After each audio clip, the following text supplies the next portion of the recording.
Olá, pessoal, bem-vindos a mais um episódio do nosso podcast Sorrisos Inclusivos, com a nossa odontóloga e professora universitária, doutora Grace Sampaio Teles da Rocha. Hoje nós trazemos uma convidada especial, que é a Renata Fernandes de Oliveira, estudante de psicologia, empresária, mãe do Renan, de 22 anos, e do George, de 12 anos, que tem TEA, e hoje nós vamos bater um bate-papo, né, bem especial sobre inclusão. Então, olá meninas, prazer estar aqui com vocês para mais um episódio do nosso podcast Sorrisos Inclusivos. Então, a gente vai começar, né, falando a importância de respeitar os tempos e as formas de comunicação de uma criança autista. Né? Então, doutora Grace. Renata, primeiro agradecer, né, você estar aqui com a gente, é uma honra, e desfrutar de sua experiência, de sua fala. Nós já tivemos juntas em momento anterior, e acho que aqui é sempre um espaço para trocas, na verdade, para a gente conversar. E você que está aí nos escutando, você aproveite, pode depois mandar perguntas e etc. Renata, então lá, assim, né? Por que você acha assim, né, que é importante, né, nesses tempos a gente respeitar as inclusões, a gente ensinar, né, desde o princípio aos nossos filhos a importância desse respeito? Hoje eu já vejo um movimento diferente, né, na questão da inclusão. E cada vez mais eu acho importante a busca, né, da gente ensinar para os filhos, ensinar para quem está ao nosso redor, não só para os filhos, porque eu sempre acredito que a criança ela já tem a inclusão no DNAzinho dela, né? Mas a maioria das vezes são os adultos que têm alguma questão que ainda precisa ser trabalhada. Então, assim, a gente fazer com que a inclusão seja digamos... Um fato, assim, uma verdade, uma vivência uma forma real, natural, né? Uma coisa mais natural. Mais natural. Isso, exatamente. Isso. É tratar de forma corriqueira, é isso. Assim, todos somos diferentes, né? Quando a gente observa que todos somos diferentes, fica mais fácil, né? Assim, você tem um cabelo mais claro, o meu é mais escuro, eu sou mais alta, você usa óculos, eu também uso, mas eu tô sem. São características, exatamente. Né? Então, quando a gente trabalha as características, para a criança fica mais fácil, né? Ela entender que ela também é diferente e que todo mundo, não é só aquele coleguinha, aquela coleguinha que tem alguma diferença. A gente... É a tendência que se existe, assim, da normalização, né? As normas, os protocolos. Então, isso acaba uma tendência à normalização que, na verdade, ela não existe. Existe, assim, a maioria faz isso, mas isso não quer dizer... Né? Então, isso aí é fundamental, né? Que, assim, e dentro desse processo assim, de inclusão, a gente... a sociedade começa a falar... Eu concordo com você, Renata, que eu acho que as pessoas passaram a falar mais sobre isso. Meus filhos estudaram numa escola sócio-inclusivista. E, assim não existe, assim, exatamente isso, assim, essa questão que você falou da criança, né, que ela automaticamente já tem isso, e é fato. Como para ela, assim, não existe. O que é o diferente? Não sei o que é o diferente. Né? A criança não tem essa distinção, né? Quem faz a distinção, na verdade, são os adultos. Isso. Né? Porque a criança, ela brinca com a outra criança da mesma forma, a criança autista, ou a criança com Down, qualquer, né, tipo de alguma... diferença que a criança vem a ter, para as crianças, entre elas, não tem essa diferença. O que eu observo, assim, na deficiência como um todo, né, assim, sem ser só no autismo, é mais fácil. O autismo, um pouco mais diferente, porque, assim, o autista, ele tem uma dificuldade na comunicação, ele tem uma dificuldade de chegar, né? Então, assim, você pode dar um empurrãozinho, dizer assim, vamos buscar esse coleguinha aqui, ver o que é que esse coleguinha gosta, né? Assim, em qualquer canto, num parquinho, num shopping, em qualquer canto você pode dar uma mãozinha. Mas a criança, eu vejo muito lá em casa, assim, a minha sobrinha mais nova, para ela, o George é um amigo que ela chama para brincar e, assim, ele vai porque ele... realmente é muito de boa.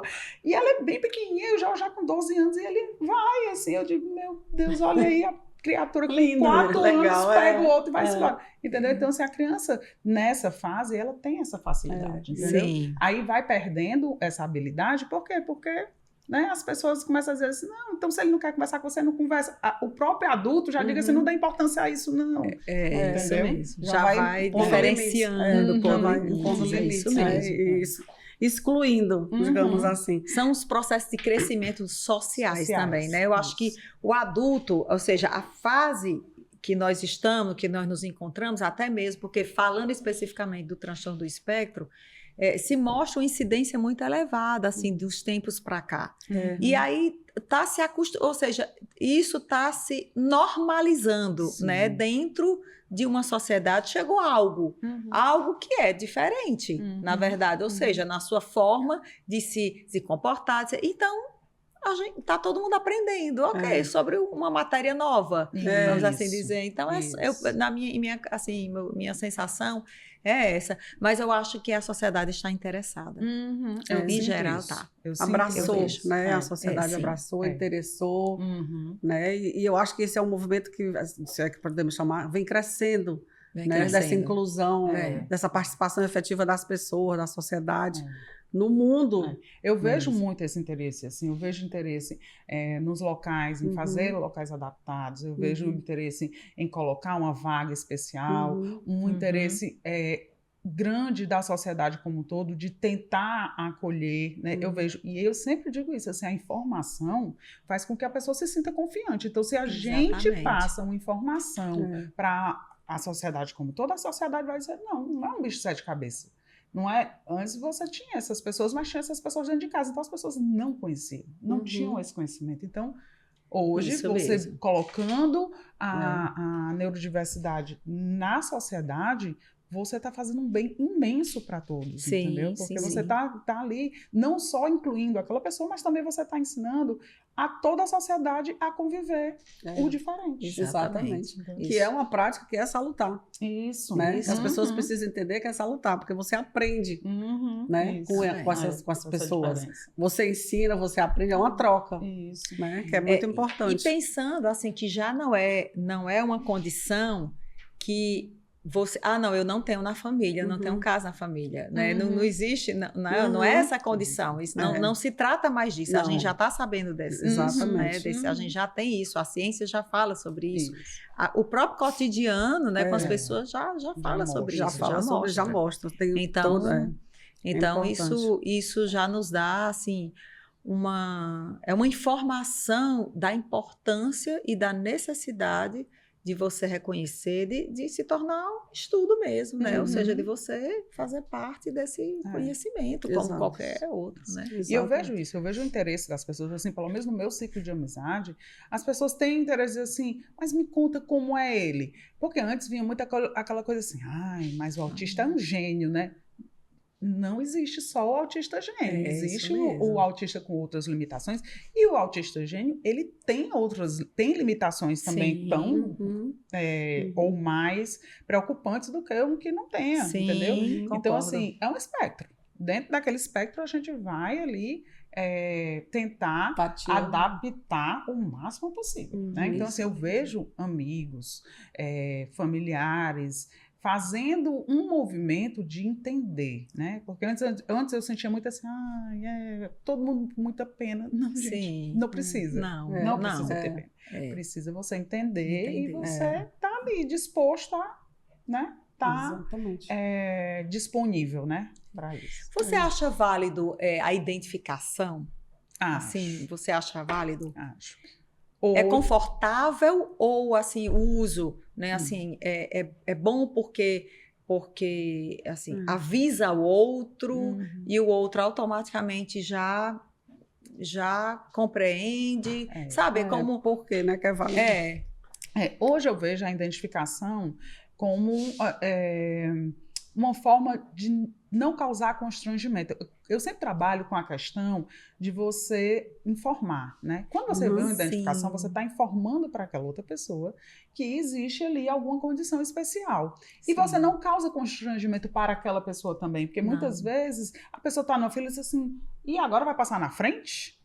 Entendeu? Entendi. E ali você está mostrando para aquela pessoa que existe uma condição e que a pessoa não precisa passar por esse constrangimento, entendeu? Eu acho. Agora, assim, tem que ver se o autista suporta. Muitas vezes eu já vi mães que usam. Que né? usam. Exatamente. Isso é porque muito comum. O autista não quer suporta. colocar. Mas eu acho muito válido. Eu acho assim, no meu lado, do meu lado, assim, eu acho que é muito importante. Uhum. Realmente, porque você vê as pessoas, elas não falam nada, elas simplesmente compreendem, Respeitam, né? Respeitam, faixa, às vezes a criança ela precisa de espaço para se movimentar e tudo, as pessoas faixam, cede Já espaço, né? Ou seja, identificando facilita, né? Elas compreendem. A Compreendem. compreensão, ela eu acho que é fundamental para todos, em tudo a compreensão cabe. Né? Nesse caso, nesse aspecto aí, é até acolhedora, né? Isso. Essa identificação, com essa, aí tem essa compreensão com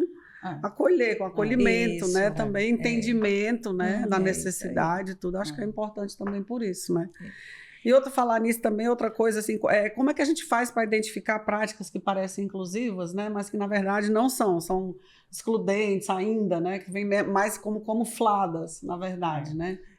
Hoje eu acho difícil, assim, porque assim, vou bater mais uma vez nessa tecla, né? Assim, a gente precisa entender que tudo é uma construção, né? Assim, então, a gente está construindo uma sociedade diferente. Então, às vezes, uma prática que pode se dizer inclusiva, mas é excludente, talvez aquela pessoa não esteja com má vontade. A pessoa está tentando acertar. Está tentando. Entendeu? Então, eu acho que tudo é válido. E, inclusive, as práticas... porque eu não estou conseguindo lembrar de alguma... Pseudo-inclusiva. Né? O que eu acho que pode ser perigoso é você fazer algum tratamento sem base científica. Né? Isso aí eu acho muito perigoso. Sim, assim, com certeza. Eu acho que cada um tem que se informar o máximo possível, procurar profissionais que sejam referenciados, que tenham, né, assim, alguma como é que se diz? Que trabalhem com recursos seguros, né? Ou seja, às vezes até a medicalização, porque às vezes os pais, eles têm... A gente, no cotidiano, por exemplo, mesmo do ambiente odontológico, né? A gente vê muito os pais falando muito de medicamentos. Não, aquele medicamento... Por exemplo, algo muito simples, que é medicamento para dormir. Aí, assim, doutora, eu não consigo chegar a esse horário é muito cedo, principalmente na universidade, né? Que a gente na Universidade de Fortaleza trabalha muito, né? Dentro de um projeto que a gente já tem há muito tempo, mais de 20 anos, e eu vejo muito isso. Não, então que horas a senhora consegue chegar com ele? Porque ele não acorda muito cedo. Então, são essas situações. Agora, falando aí dessa questão de práticas que são inclusivas, mas na verdade... Não são, né?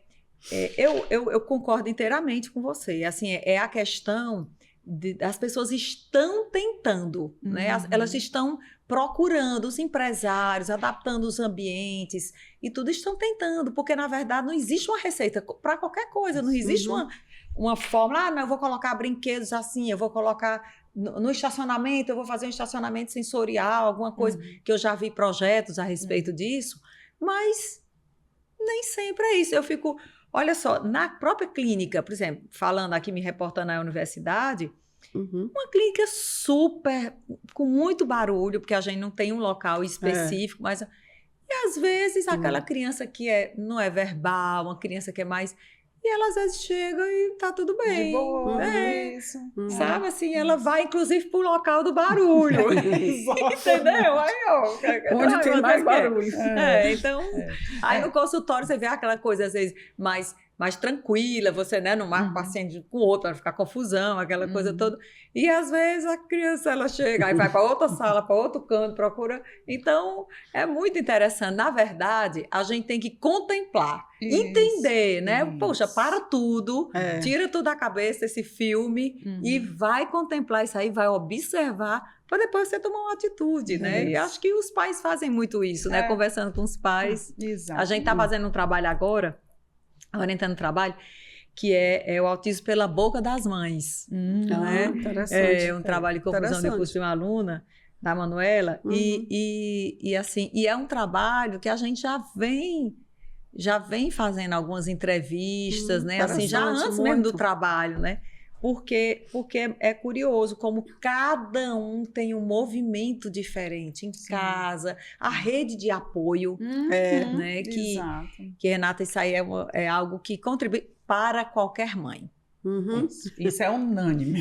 Isso aí, vamos conversar. Com ou sem. Vamos combinar que a rede de apoio é fundamental. Que alguém que se disponibilize para... tá na ajuda aí, a gente sempre agradece, porque aqui todas são mães, né? Então, isso aí é fundamental. É muito bom. Uma pergunta agora para a doutora Grace, que eu acho importante, falando do mundo acadêmico, doutora Grace, o que é que ainda falta, né? O que é preciso mudar nos currículos universitários, né? Para formar profissionais que possam atender a demanda desse público, né? Que tem transtorno do espectro autista. Então, eu acho que não somente focar no transtorno, mas a adaptação, ela tem havido um interesse, né?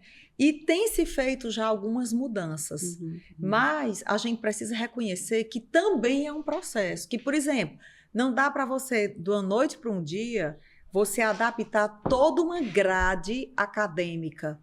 A gente sabe que há já uma sensibilização da sociedade, daí a importância da sociedade estar falando sobre o assunto, porque o aluno que chega, o graduando, aí ele já começa a ter esse olhar. E hoje a gente tem os projetos de extensão, eu fico observando nas universidades, são projetos de extensão, são disciplinas que começam já a falar, aulas dentro de uma disciplina, crianças que já chegam dentro de um grupo, por exemplo, você tem uma disciplina que trata criança e já atende, naturalmente, sempre necessariamente sendo um projeto, isso acontece dentro da nossa universidade, né? Quer dizer, você já tem. E eu vejo em outras universidades também, né? Pois é, inclusive... Então, pode falar.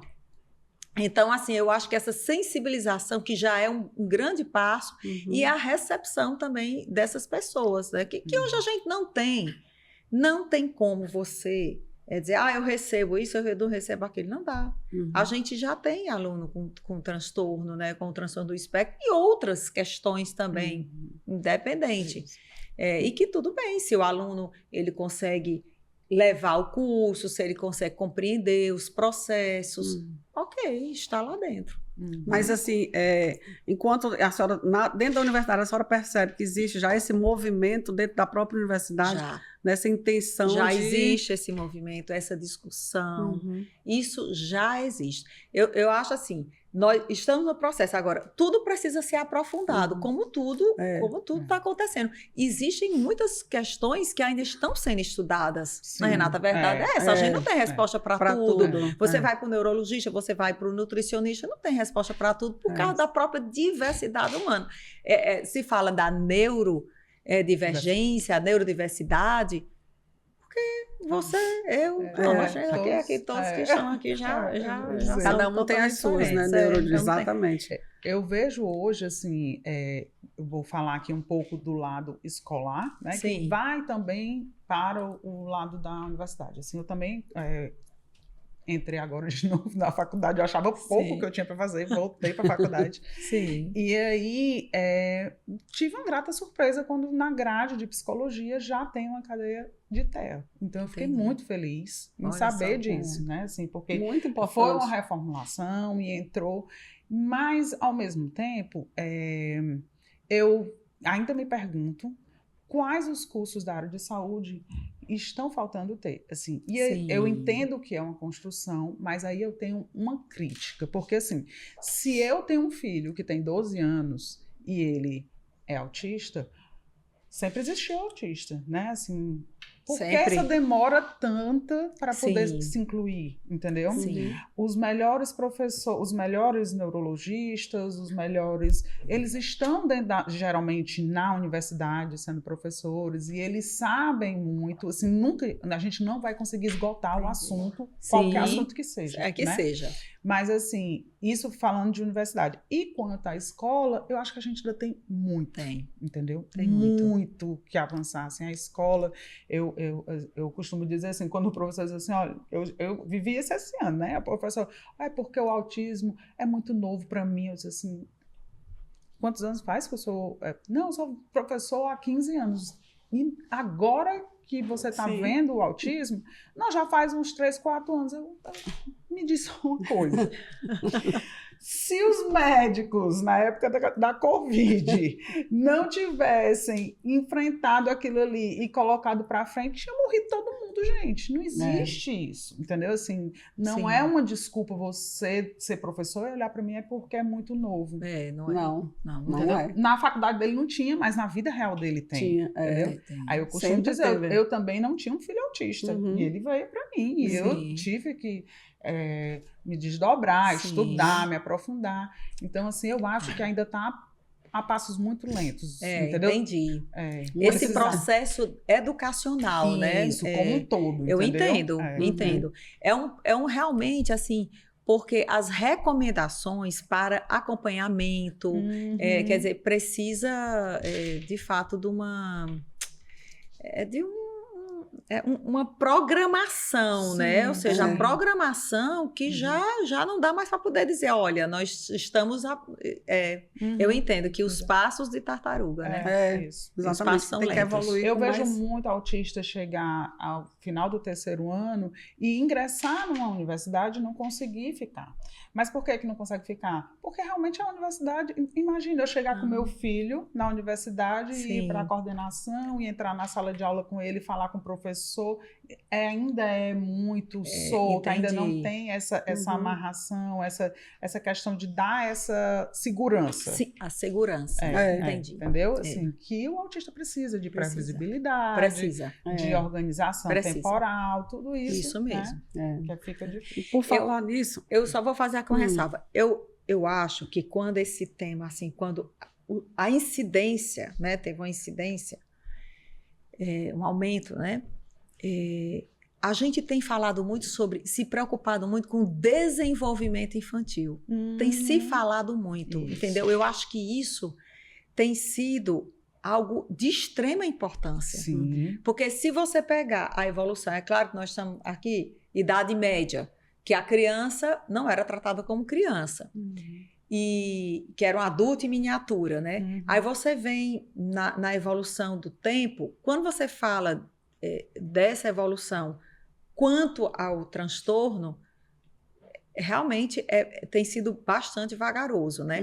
Mas assim, com o desenvolvimento infantil, teve exatamente também por causa do transtorno uma preocupação muito grande, assim, estudos mais robustos, né? Ou seja, claro que já é um tema que sempre se estudou, mas eu acho que agora tem se falado mais. E os pais também se inteiraram disso, né? Sim. Mas é isso que eu ia falar também, muito envolvimento dos pais, né? Muito envolvimento dos pais, muita participação, muito evento, muita visibilidade que eles dão, né, para que as pessoas também possam entender.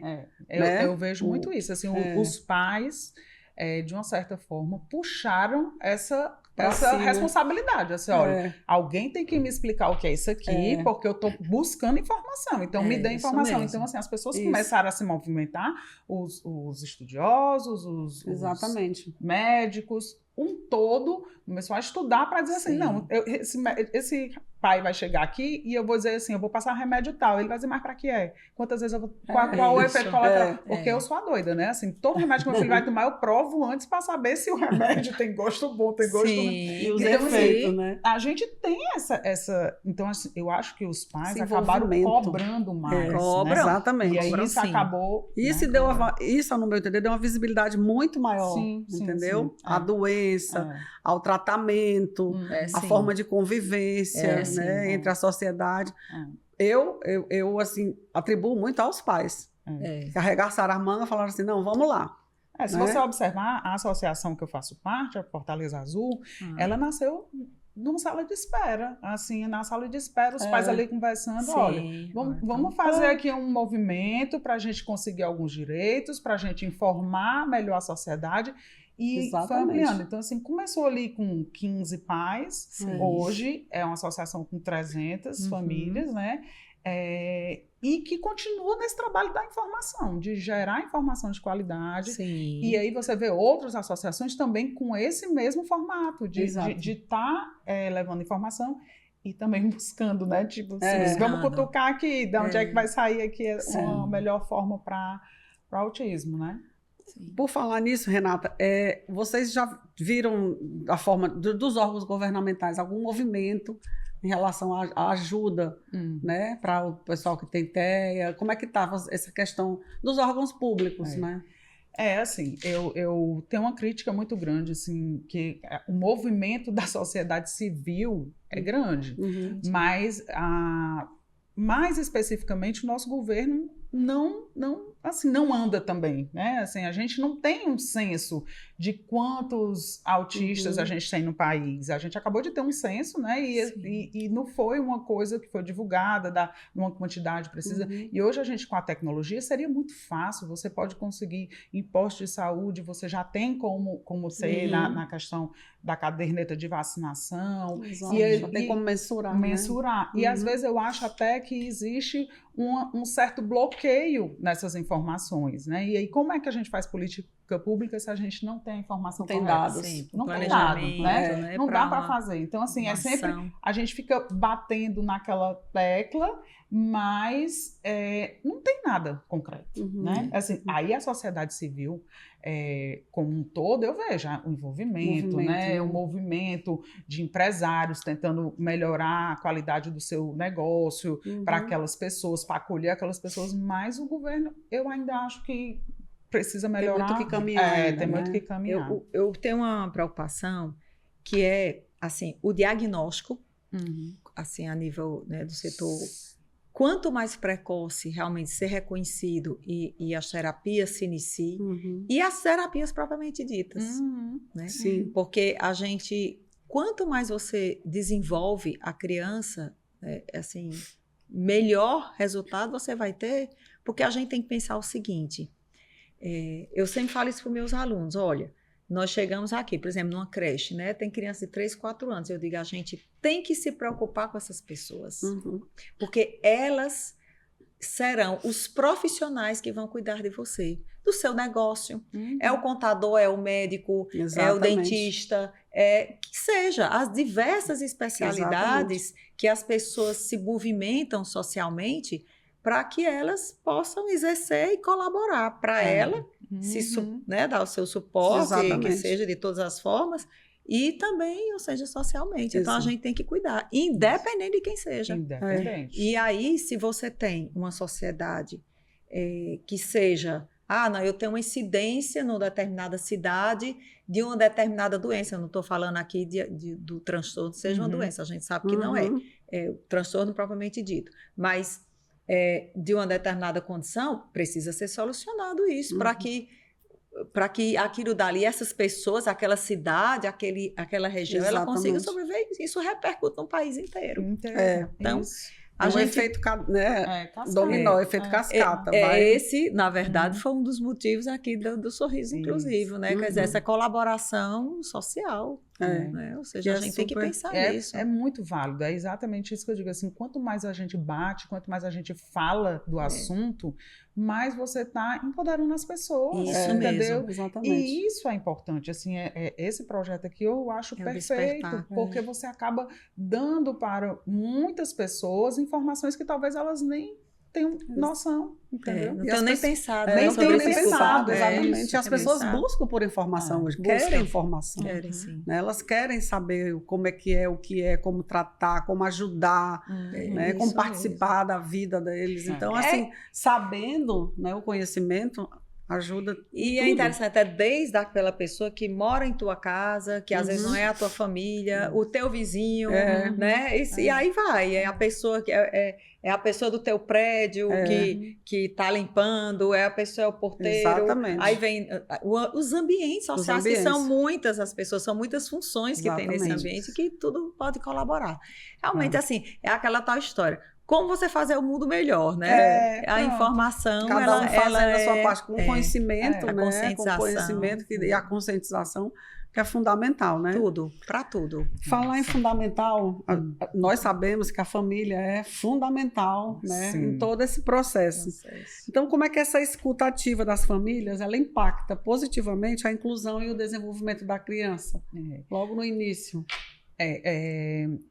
a família, né, como um todo, né, não só aquele núcleo familiar, mas como um todo, ela sendo preparada para aquele momento, assim, começando junto, né, como aconteceu no meu caso, né, que eu até já falei, eu acho que tanto para aquela pessoa como para os demais, ela vai gerar muita informação, muito acolhimento, realmente, assim, vai virar uma comunidade. Uma onda, entendeu? Então, assim, eu tenho muita sorte, realmente, assim, minha família toda é muito acolhedora, assim, de coisas que muitas vezes pode dificultar a vida da gente, mas facilita porque as pessoas têm esse interesse, né? Então, assim, o meu núcleo familiar, né, lá dentro de casa, eu costumo dizer que como a gente recebeu a informação toda junta e a gente começou a viver aquilo ali, a gente meio que não teve luto, né? Assim, se fala muito do luto, a gente não teve. O Mauro foi uma pessoa que disse assim, não tem tempo de chorar não, bora, levanta, vamos levar esse menino para terapia, porque é isso que a gente tem que fazer. O Renan, assim, eu dizia assim, não faça isso porque mãe, ele é criança, eu vou brincar com ele do jeito que eu brinco, vou fazer isso. Então, assim, muito importante. Me deu um apoio, de eu entender assim, não é por esse caminho aqui, né? Eles não vão deixar você ir por esse caminho aqui, não. Então, vamos aqui, né? E aí, nisso, foi ampliando, né? Assim, depois passou para mãe, irmãs, tios, a ponto de, tipo assim, Réveillon. Fogos é um negócio meio complicado, né? E aí, vamos passar o Réveillon aonde? Vamos ver com a Renata, qual o canto mais confortável, entendeu? Assim, o que é que ela prefere. Então, eu sempre, assim, me colocam para que eu também coloque um ponto de decisão. Um ponto de decisão. Para que eu possa participar, para que fique confortável para ele, para que fique confortável para todo mundo. Porque senão, gente, eu ficava em casa. Olha só. Aí eu quero falar para você, ouvinte, chamar atenção para isso. Você, enquanto familiar, que seja o familiar próximo ou o familiar que está no entorno, ou seja, da grande família. Olha a importância do acolhimento. Olha por onde ela começa. Né? Porque a gente vê também muitas famílias se dividirem. Sim. Né? Então, desagrega, divide, né? E a capacidade de você compreender também a sua missão. A sua missão enquanto pai, a sua missão enquanto mãe, a sua missão enquanto tio, enquanto tia, primo, prima. Exato. E assim vai. Se você entende aquilo dali, que, puxa, isso aqui é um momento, assim, isso aí veio para a minha vida para aprendizado, porque a gente tudo realmente tem um propósito. E assim, às vezes, a gente acha que precisa ser uma coisa muito grande. E não precisa. Isso, não. Às vezes é tipo assim, eu preciso dormir um pouco. Vai dormir, que eu fico aqui na sala brincando com ele. Ele tá seguro, tá ali na sua casa. Pronto. Você fica... E assim, criar essa conversa, né? Esse convívio, na verdade, esse convívio. Porque o que é que acontece? Eu vejo que a pessoa recebe o diagnóstico e aí é mais confortável, né? Para todo pai e toda mãe é mais confortável manter aquela criança ali dentro da sua casa quando é pequeno. Por quê? Porque você já está com tudo adaptado. A televisão está ali, ele sabe onde tem tudo, você não tem nada perigoso para ele. E aí você começa a não vou para tal aniversário não, porque é tão complicado, ele vai querer fazer isso, ele vai querer fazer aquilo. E aí os familiares realmente começam a dizer assim, não, ele não vai vir porque isso. A pessoa não procura adaptar aquela festa. Faz a exclusão, né? Faz a exclusão da família. Não, eu já sei que ele não vem porque tem uma piscina, o menino vai querer pular na piscina. Sim. Mas ninguém diz assim... Não, deixa ele vir, qualquer coisa, se ele quiser ir para a piscina, eu entro na piscina com ele. Entendi. Entendeu? Não, são pequenas coisas, né? Assim, não, deixa... Eu tiro tudo daqui, né, eu tiro tudo do meio, ele vem e fica, entendeu? Assim, são pequenas coisas que você pode fazer para não excluir, porque você não está excluindo só a criança, você está excluindo a família. Família inteira. Exatamente. A família inteira. Só, que interessante, né? Então tem que pensar no macro, né? Isso daí também tudo depende da visão que você, como você vê, né? Aquilo ali, por exemplo, o exemplo da piscina é um exemplo maravilhoso. Se ele quiser dar um mergulho, por que não? acaba que, por exemplo, você tem uma piscina. Para tantas situações, a piscina é perigosa, né? Que na verdade muitas. Para muitas. Não resta dúvida. Para adultos, para todas as pessoas, né? Mas por que não aproveitar aquela situação? Eu adoro, eu boto o Jorge na piscina de noite, de madrugada, porque aí ele fica cansado e dorme rápido. Vamos falar nisso também, assim, como é que o ambiente físico, né? Ele pode ser um facilitador ou uma barreira para a inclusão? Como é que ele pode se transformar nas duas coisas? Facilitar, mas também ser uma barreira. Como o exemplo da piscina que a gente acabou de falar, né? Uma outra situação também que pode ser citada. O exemplo, a questão do ambiente físico, né? Muitas vezes a gente pensa numa questão dos perigos, né? Dos perigos reais, né? Assim, se a criança correr, isso eu estou falando numa fase criança, mas a gente tem que lembrar que existe o adulto, né, que também tem que ter algumas... Que no caso seria a vida toda, a vida toda. A atenção permanente. Mas quando criança, você tem algumas coisas que você tem que tomar mais cuidado. Eu acho que criança, querendo ou não, é um requer ponto mais atenção. Mais atenção, né? Então, assim... Existem hoje muitos locais, que é como eu digo assim, quando você vai num shopping hoje, existem shoppings locais onde você consegue acalmar aquela criança se ela estiver muito sensorialmente desorganizada, né? Assim, eu já vejo em aeroportos. E aí, a adaptação de casa fica fácil, porque você já está vivendo ali, você já sabe o que são os perigos e você já faz. Mas a adaptação de fora... é mais difícil. Mas aí é quando vem a questão da importância de você fazer terapias, né? Porque você vai construir com aquela criança para que ela se torne um adulto que consiga viver. Por exemplo, o Jorge, ele tem uma sensibilidade auditiva. Então, eu já entendi que o Jorge, para muitos lugares, ele tem que ir de abafador. E aí, eu construí, junto com a terapia, esse o uso do abafador. E ele hoje está tranquilo, vai para a escola, vai para shopping, de abafador. Organiza ele. Tem vezes que ele não usa? Tem vezes que ele não usa porque realmente aquele barulho... Porque, assim, é difícil a gente entender o que é que vai desorganizar. Porque os pais já conseguem ver um pouco o gatilho que vai ser para aquilo ali. Então, a gente usa estratégias, né? Quando ele era menor, eu levava bala fine, o abafador. Hoje não. Hoje eu já vejo que, assim... eu consigo acalmar ele com água. Então, eu sempre ando com água. Quando ele está mais estressado, assim, beba um pouquinho da água. Vem aqui. Entendi. Aí eu vou organizando ele ali dentro, né? Então, o espaço físico, que aí eu acho que a doutora também pode dizer, assim, com relação ao consultório, né? Porque hoje em dia a gente precisa pensar em todos os espaços. Que é um espaço físico fora né, da casa dele, um espaço físico diferente, novo, com barulhos, com objetos diferentes, né? Cheiro. Os cheiros diferentes. Isso aí por exemplo, não, inclusive quando mas eu tinha, né? Mas às vezes é o efeito contrário. A ventilação, porque às vezes a gente usa medicamentos com cheiros fortes, abre-se janelas para poder circular e receber de forma mais isenta possível de estímulos, né? Assim, muita coisa a gente tem de luz, a muita iluminação, exatamente. Tem que... Porque se usa muito, né, no consultório odontológico, tem muita iluminação, muita luz. É diferente a iluminação focada. A iluminação só no local. Por exemplo, a gente não coloca de forma tal que bata aqui. Ela tem que bater aqui, que reflete aqui. Entendeu? Coloca aqui nessa região do pescoço, aqui nessa região aqui, que aí ela reflete. E com relação à boca mesmo, né? Não, aí depende também. Aí você vai vendo o quão é seletivo, o que é que aceita. Né? Às vezes até espelho mesmo. Às vezes a gente, né, costuma muito... aí vem a entrevista com os pais. Se escova os dentes em casa, a dificuldade, como é. Tem mãe que já diz assim, não tem a menor possibilidade de levar logo para sedação, não abra a boca, assim, né? A própria mãe, ou seja, a própria família, às vezes você tem que construir isso. Não, mas isso é possível sim, vamos devagar. Por exemplo, o processo no consultório, a gente acaba que é um processo assim, que tem uma linguagem.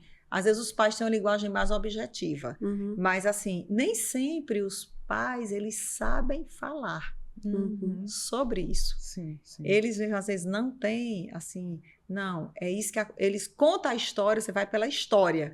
Me conta a história, como é o cotidiano dele, o que é que você consegue? Porque às vezes não denomina, não, tem isso, tem seletividade. Nem todos os pais né, assim, identificam. E aí eu acho que também vem a adaptação. Tipo, eu vejo muito o George, ele, para escovar o dente, eu tenho que contar com ele, que aí ele vai entender que vai ser 5 vezes em cada canto da boca. Então, ele já, né? Então, enquanto eu tô naquele número 5, e não interessa se eu faço 1, 2, 3, 4, 5, ou se eu faço 1, 2, 3. Quando eu quero a da noite, é mais devagar, né? Para poder limpar bem. De manhã, que é para ir para a escola, 1, 2, 3, 4, 5, 1, 2, 3, 4, 5, e ir embora. Ele já entendeu. Então, é uma construção que tem que se entender, entendeu? Essa questão. Eu acho, por outro lado, fácil. Muitas vezes acho muito mais fácil do que, às vezes, a criança, tipo, por exemplo, a adolescente. Nossa, é muito mais fácil, porque você estabelece ali uma rotina, exatamente um hábito, e ele é rigoroso. Às vezes ele questiona você, mas isso aqui você não fez. Por que você não fez dessa vez? Entendeu? Aí, eu vou fazer. Também tem isso, né? Tem sim. Também tem esse tipo de coisa. E eu vou ser muito sincera, assim, pai e mãe assim, é essencial, né? Assim, para você entender. Mas às vezes também pode deixar um pouquinho de fora. Eu digo isso porque a moça que corta o cabelo do Jorge, desde que ele é bebê, teve uma época que ele foi muito resistente. Ele ainda reclama hoje, mas ele foi mais. Ela disse assim: faz o seguinte, se tranque ali no banheiro, fique lá, na hora que eu terminar o lixão. Eu ficava só com a frechinha, o menino não falava nada. Se eu aparecesse, ele botava o maior boneco. Entendeu? Então, assim, também tem que entender que ele ali tá querendo chamar a atenção do pai e da mãe, entendeu? Assim, aqui eu sei que eu vou conseguir dominar. Qualquer, né? Acontece. Isso aí O importante, falar que você falou nesse assunto, por que é importante pensar em autonomia e protagonismo e não apenas em adaptação, né? Quando a gente fala de crianças autistas. Isso daí vai para as duas. Perfeito, isso mesmo.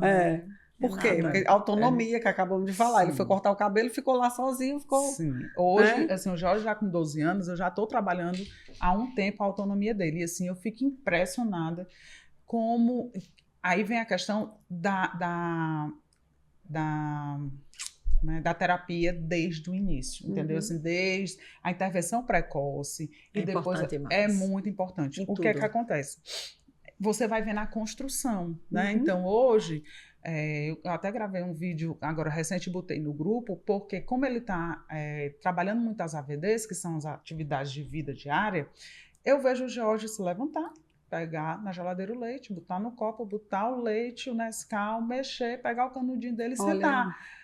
Gente, há 4, 5 anos atrás eu não imaginava. Sim. E aí, para muita gente, isso botar o copo no leite, fazer o leite, é difícil. Sensorialmente, tem a questão de abrir a geladeira, receber aquele vento frio, entendeu? Botar certinho dentro do copo, pegar o Nescau, mexer ali e não derramar, né? Então, assim, tudo isso. E essa construção dessas pequenas autonomias que vão dar qualidade de vida para o autista adulto. Sem dúvida. É isso. E eles precisam sentir que eles são capazes. Né? Eles precisam entender essa capacidade deles.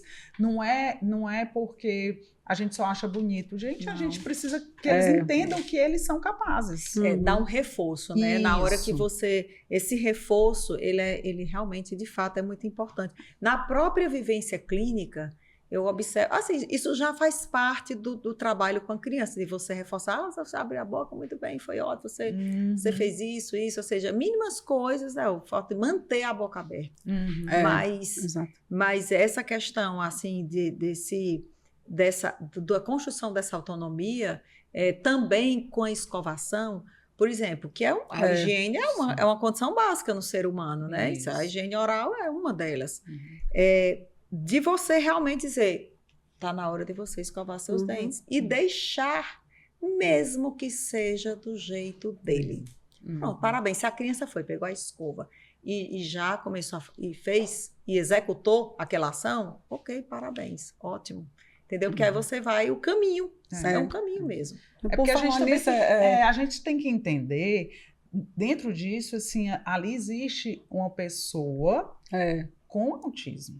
Ela não deixa de ser, ela vai ter a consciência de que está crescendo, de que o corpo está mudando e de que as formas, os gostos dela também estão mudando. Então, assim, tudo isso faz com que a estima dela também tende a crescer a partir do momento que ela consiga fazer as próprias decisões de limpeza, de higiene, de alimentação, né? Lógico que dentro da alimentação de cada um, mas eu acredito que, assim, a grande maioria consegue. Porque o George agora, com 12 anos, está na pré-adolescência, né? Então, assim, tem tudo que a pré-adolescência tem, né? Que mudança de corpo, mudança de humor, tudo. Né? E tem que também com né, a ideia e tudo, então tem que...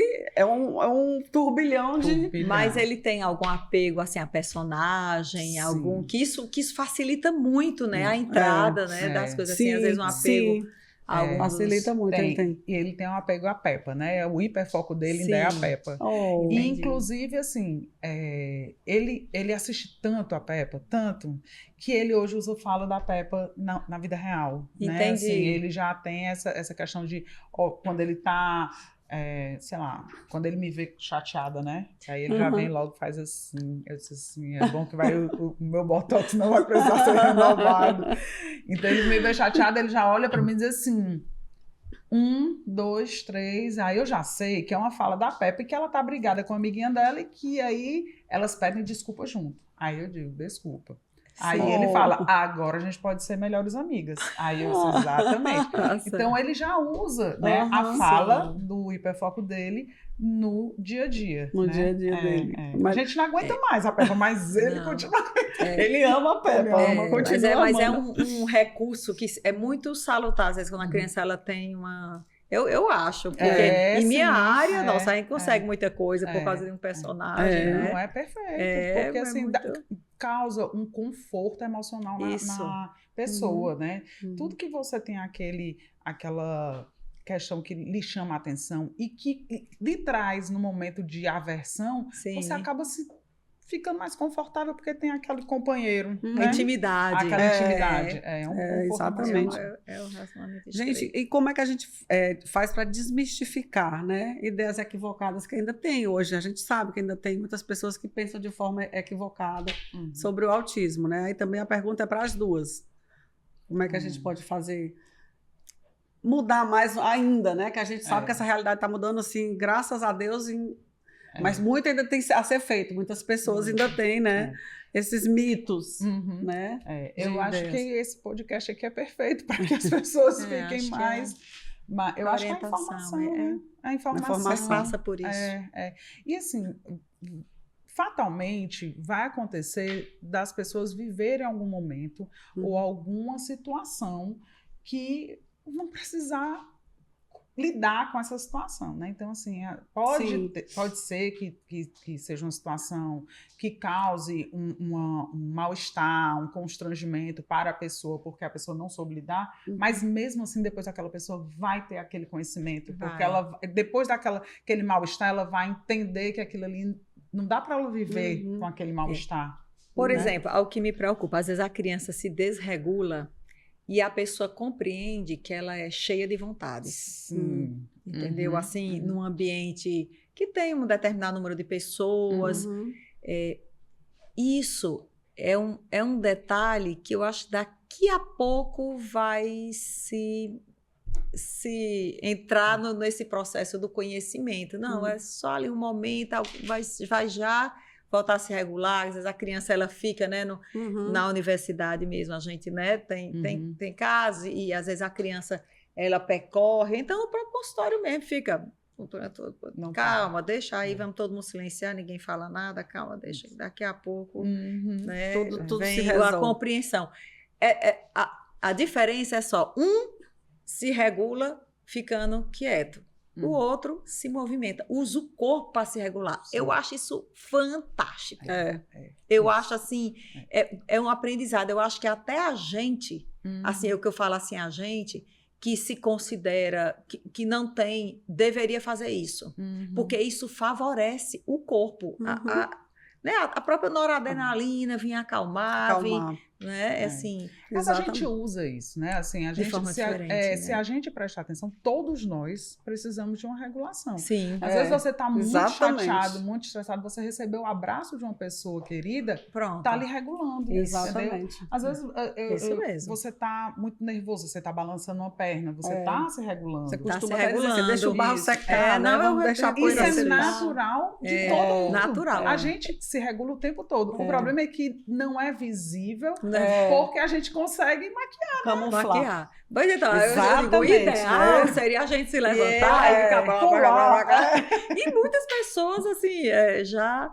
Exatamente. Eu lembro, assim, de pessoas da minha família, assim, aquela história, que eu tava preocupado. Meu pai mesmo, às vezes, preocupado, ficava pra lá, pra cá, pra lá, pra cá, pra lá, pra cá, assim, né? Procurando olha, aí... Acontecia muito, né? Acontecia muito isso daí, de ficar...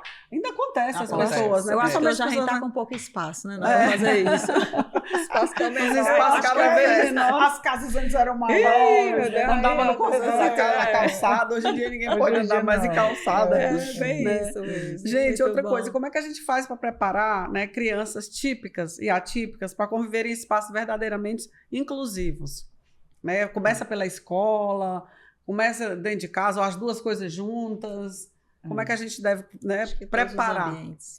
todos. Eu acho todos os ambientes. Uhum. E assim, o que a gente tem que ter cuidado é com a segregação. Às vezes, não, aquele ambiente é só, entendeu? Eu acho que isso é ruim, sabe? Na hora que você começa a criar muitos ambientes muito específicos, isso é um pouco diferente, né? O ideal é que nós estejamos reconhecendo todos uns aos outros, né? Puxa vida, às vezes, por exemplo, você está no trânsito e o cara passa assim, numa velocidade, querendo tum-tum-tum, e você, tá louco.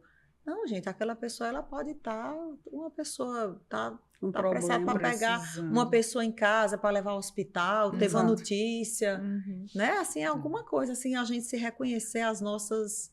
as dores uns dos outros, né? Isso, a gente ser mais empático mesmo. Acho que não... Inclusive, eu assisti um filme que até era exatamente assim, né? O pai correndo para salvar um filho para levar para o hospital. No primeiro momento, você, o filho com problema com câncer. No primeiro momento, você achava que o homem era um louco. Meu Deus, como ele louco, furando sinal, furando... Porque só viu só o carro correndo. Quando você viu, a criança estava dentro do carro, então, para... ele levando para salvar, né? Eu acho que a empatia, né? Empatia. Assim, Empatia. De você reconhecer e assim, você ensinar. Eu acho que o importante hoje, né, na nossa sociedade, a gente, como adulto, a gente tem uma certa responsabilidade de fazer com que as crianças entendam que o diferente sempre vai existir, né? E a criança, ela já tem isso, ela já sabe, né? Ela já sabe que tem um diferente, que vai crescer, que vai... Mas, assim, na prática mesmo, a gente meio que, na correria do dia a dia, a gente vai deixando passar pequenas coisas, né? De, tipo assim, não, minha filha, não vá atrás desse coleguinha agora não, porque a gente precisa... E você sabe que aquele coleguinha precisa de um pouco mais de atenção. Não, vamos, acabou o horário, vamos embora, entendeu? E a gente vai deixando passar. Vai deixando passar. Então, assim, a empatia do adulto com a convivência entre as crianças atípicas, né? E a nossa empatia com os adultos atípicos, porque tem muito adulto atípico hoje. Não. Muitos. Entendeu? Muitos. A minha filha, ela trabalhou um tempo atrás com um rapaz que ele era autista, mas assim, trabalhava, formou, fez faculdade, trabalhou, se formou. Hoje ele já deve ter, é casado, tem filho, entendeu? Já deve ter seus 45 anos. E hoje você vê muito isso, né?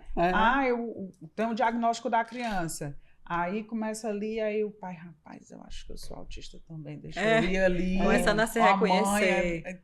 É muito parecido comigo. E você vê o relato da mãe e do pai e diz assim, menino, mas tu era desse jeito. Como é que tu tá dizendo? Exato. Aí tu era exatamente isso. E aí você vê, realmente, né? Que ali o autismo já existia. Né? Exatamente. Não tinha diagnóstico, não tinha, né? Exatamente. Meninos, nós chegando ao final. Estamos chegando ao final. Então, antes da gente encerrar, eu queria fazer uma pergunta para a Renata e encerrar com a doutora Grace. Então, Renata, você, né, enquanto mãe do George, o que é que você acha que as famílias mais desejam, às vezes não conseguem expressar em relação ao atendimento dos seus filhos? especialmente no caso dos profissionais, né, como odontologia, medicina, médicos, o que é que você... O que eu acho que ainda falta muito nos profissionais, né, em geral, é entender o que o pai está trazendo, como a doutora falou há pouco, né? Assim, às vezes o pai não sabe realmente como falar, mas assim, essa anamnese. Você vê hoje muitos os médicos, você chegar lá, e aí o que é que ele tem, o que é que ele está sentindo, como é que a gente faz, e não faz assim, tem um histórico daquela pessoa para saber se aquela pessoa vai ser bem conduzida de uma forma, se vai ser aversiva de outra. Então, assim, eu acho que você ter esse antes com os pais ajuda, né? Assim, não é sempre, lógico, nada é geral, né? Assim, mas existe essa grande possibilidade dos pais ajudarem. Assim, os pais são as pessoas que convivem, que estão ali. E muitas vezes eu falo que na terapia não adianta o terapeuta fazer uma intervenção com uma criança e chega em casa, a maior parte do tempo ele não está sendo feito. Então, o conhecimento tem que ser passado. O terapeuta, o médico, tem que passar o conhecimento para comunicação. A comunicação, que a gente já bateu aqui nessa tecla, né? Isso mesmo. E, doutora Grace, encerrando aqui, eu gostaria que você desse uma mensagem, que você deixasse uma mensagem para quem ainda tem receio, né, de atender as crianças e conviver com crianças autistas no trabalho, no caso, no seu consultório, que a senhora já tem essa prática, né? A minha orientação é a capacitação. Isso que a gente vem falando, né? Ou seja, você reconhecer, você estudar, você saber o que a ciência está conduzindo, você ter... E assim, também você se dar as experiências, né? E, sobretudo, isso que você acabou de falar, escutar os pais. Porque os pais, eles trazem toda a estratégia para você iniciar aquela relação e depois, ou seja, aprofundar entre você e o ser humano. Você vai sentindo, né? Vai sentindo, não tem jeito, a percepção. É igual você, chegou o filho em sua casa, você... Nós vamos agora aprofundar nosso relacionamento, né? Nós vamos conhecer. E assim, como em qualquer ser humano. Tudo é conhecimento também, né? É uma oportunidade, né? Assim, da gente estar dessa troca da vida, porque, na verdade, não tem outra questão. A vida é uma troca, né? Ou seja, a gente está sempre trocando uns com os outros. Conhecimento para lá, conhecimento para cá. Né? Exatamente. Então, uns falam, os outros demonstram. Uns, né? Ou seja, compreendem nas sublinhas. O outro você precisa ser muito claro para poder compreender e está tudo certo. E está tudo certo. Está tudo certo. Então é isso. Então é isso, meninas. A gente quer aqui agradecer a participação da Renata no nosso podcast de hoje, maravilhoso. Muito obrigada. Agradecer a doutora Grace por todas as informações maravilhosas. Esperamos vocês no nosso próximo podcast. Até lá. Obrigada.